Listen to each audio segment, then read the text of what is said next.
और चलिए आगे बात करते हैं जहां पर बिहार विधानसभा चुनाव से जुड़ी इस वक्त की बड़ी खबर हम आपको बता रहे हैं। साथ ही बता दें कि अभी मुक्तेश्वरानंद सरस्वती का बड़ा ऐलान, जिसमें उन्होंने कहा कि गो भक्तों को यहां पर निर्दलीय चुनाव लड़वाएंगे। गो माता को राष्ट्र माता घोषित करने की अपील भी उनकी तरफ से की गई है।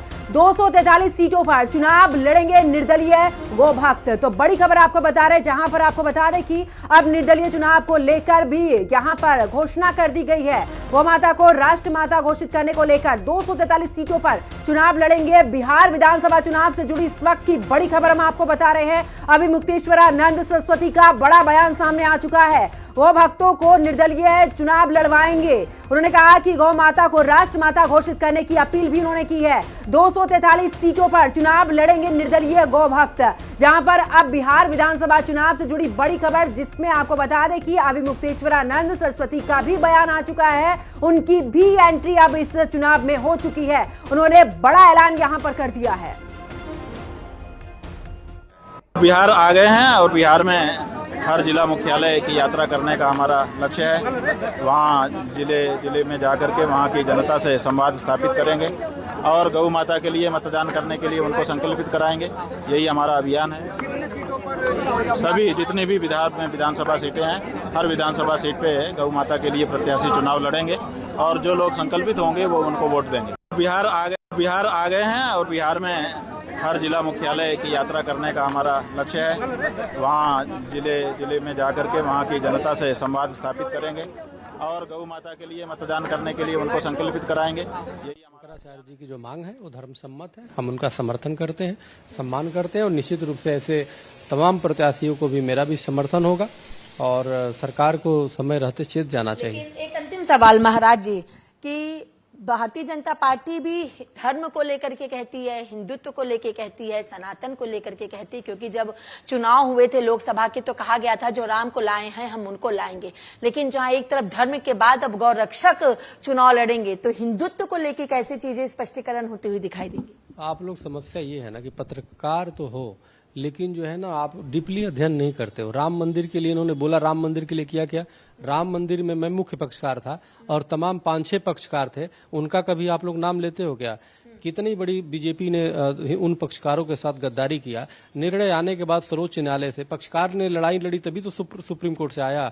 केंद्र सरकार ने स्वयं थोड़े बना दिया संसद से। तो इसलिए जबकि इन्होंने कहा था कि हमारी सरकार पूर्ण बहुमत की होगी तो संसद से बनाएंगे, तो सर्वोच्च न्यायालय से बना। उसमें मैं मुख्य पक्षकार था, president all India Hindu Mahasabha स्वामी चक्रपाणी, रमालय ट्रस्ट था, उसमें धर्मदास जी थे महाराज, रमेश चंद्र त्रिपाठी जी थे, निर्मोही अखाड़े थे, सबने मिलकर के लड़ाई लड़ी। लेकिन उसके बाद निर्णय आने के बाद कहीं देखा उनको?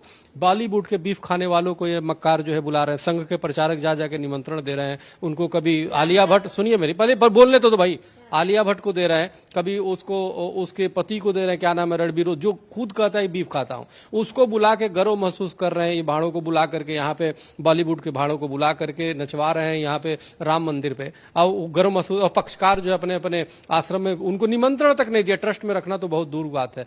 तो कहीं ना कहीं ये सिर्फ राम मुद्दे को इन्होंने इस्तेमाल किया। आज भी राम मंदिर में इनका कोई योगदान नहीं है। देश के लोगों ने चंदा दिया, हम सबने दिया, हमने लड़ाई लड़के सुप्रीम कोर्ट से निर्णय लिया, इलाहाबाद हाई कोर्ट में भी लड़ाई लड़ी थी और राम मंदिर बना। तो इसलिए ये मत कहे बीजेपी ने अभी तक कुछ नहीं किया 370 के, वो भी आप देखो वहां पे कश्मीरी पंडितों की कितनी दुर्दशा है, अभी तक बसाया नहीं गया। तो बीजेपी बिल्कुल फेल है अगर जो हमारी तरफ माना जाए। 100 में 0 नंबर हम देंगे। और अगर जो आप देखो अभी भी समय है, एक कम से कम गोरक्षा केंद्रीय कानून बना दो, पाप मुक्त हो जाओगे, नहीं तो किसी भी तरीके से। एक अंतिम सवाल, यानी अब तस्वीर बदलती हुई दिखाई देगी?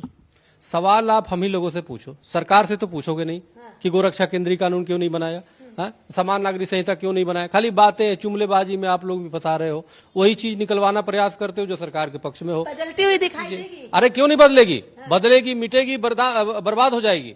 ऐसी सरकारों की क्या आवश्यकता है जो काम ना करे? आज इस्लामिक जिहादी सर उठाए खड़े हैं। आप लाखों करोड़ों जो है हमारे देश की बहु बेटी बहने को लव जिहाद हो रहा है। लव जिहाद पे कोई कानून नहीं बना। बीजेपी का सांसद और मंत्री वहां पे संसद में बोलता है कि लव जिहाद कुछ हो ही नहीं रहा है। अरे क्या हवाबाजी में आप लोग, और मीडिया खाली दिखाई जा रही है। आप लोग भी इसमें बहुत बड़े दोषी हो। आने वाला भविष्य, आने वाले कल में कोई माफ नहीं करेगा। तो इसलिए मेरे मानना है कम से कम जो जनता की जो मूल चीज है वो तो दिखाओ ना भाई। मोदी जी कितना झूठ बोलते रहे, हर बात बात में झूठ बोलते हैं। तो ये चीज एक सीमा होती है कोई चीज की सहने की। आप जो सच्चाई है उसको करो, जो मेन मुद्दा है उसको करो। कब तक भटकाओगे मीडिया के सहारे? तो इसलिए हमारी धार्मिक आस्था आहत हो रही है। क्या क्या मुंह दिखाओगे विपक्षियों से, क्या कहोगे भाई?